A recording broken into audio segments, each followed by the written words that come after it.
We have a major Toronto Blue Jays free agency update as a new report has dropped surrounding the Toronto Blue Jays' interest in third baseman Alex Bregman. So to break down exactly that report and discuss what it entails and what it can mean going forward as the Jays prepare for this offseason. We also have an interesting note on Chad Green. He was named a finalist for a very interesting award. Stay tuned for all that in this episode. But before we get into it, quick reminder to hit the like button. Let's try to reach 200 likes on this video. So if you enjoy the daily content, smash that like button. But let's just dive right into it. A lot to go over today, specifically surrounding free agency. And obviously the World Series is about to get underway on Friday. A very interesting World Series, the Dodgers and the Yankees. But the Jays' focus now, of course, as we've been discussing on the channel, has shifted primarily to free agency. And there's trades as well, like we've been discussing on this channel. But a new report has dropped from a pretty notable reporter, Buster Olney, surrounding one of the Jays' primary targets. And there's been a lot of talk about Juan Soto and players like that. But this one here that we're about to discuss, we've talked in the channel, talked about in the channel before, is very interesting. And it is, of course, Alex Bregman. So you can see here, Buster Olney believes Alex Bregman is a fit for the Blue Jays in a lot of ways. And the report goes more in depth. Let's just dive right into it. So last Tuesday, Buster Olney of ESPN was on Tuesday's First Up and noted that the Blue Jays could pursue the Houston Astros third baseman. He's a proven winner. He's a really good third baseman. He can hit. He would help to lengthen out their lives.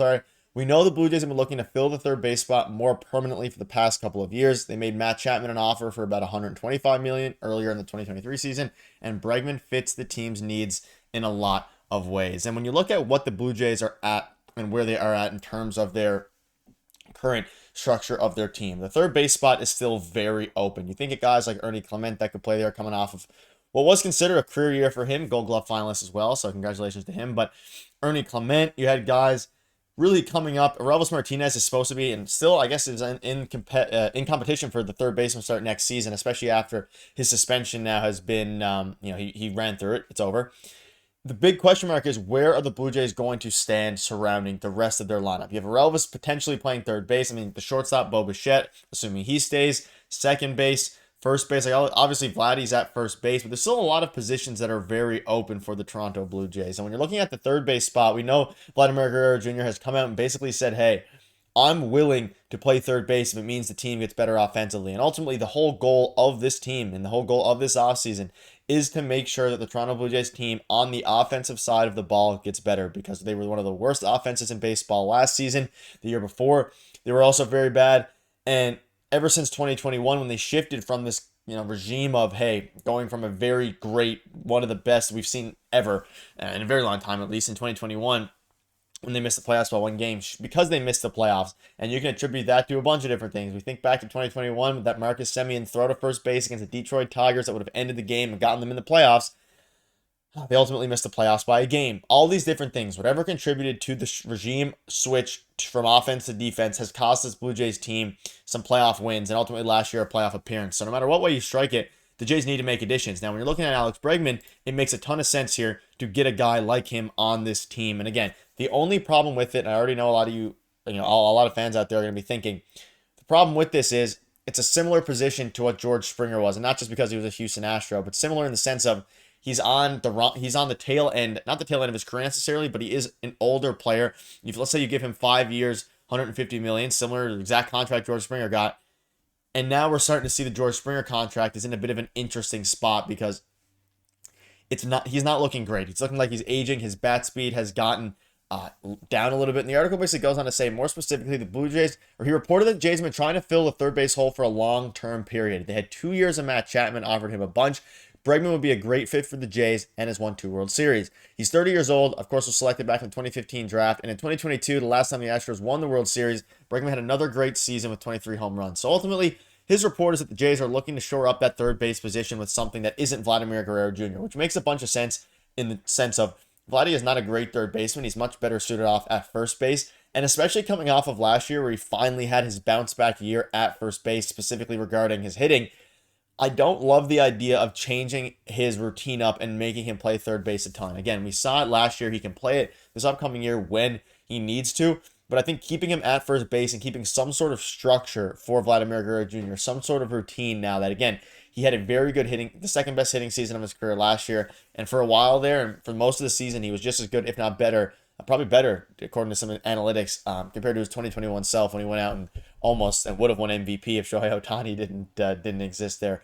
But ultimately, keeping a routine and a regime for Vladdy is going to be the big difference here. And I think that's what the question comes with the signing is, would you actually want to do this and then, be worried in a couple of years that it's another horrible contract? That being said, if they're trying to win over the next couple of years, Bregman is a very good player to help do that over the next 2 to 3 years.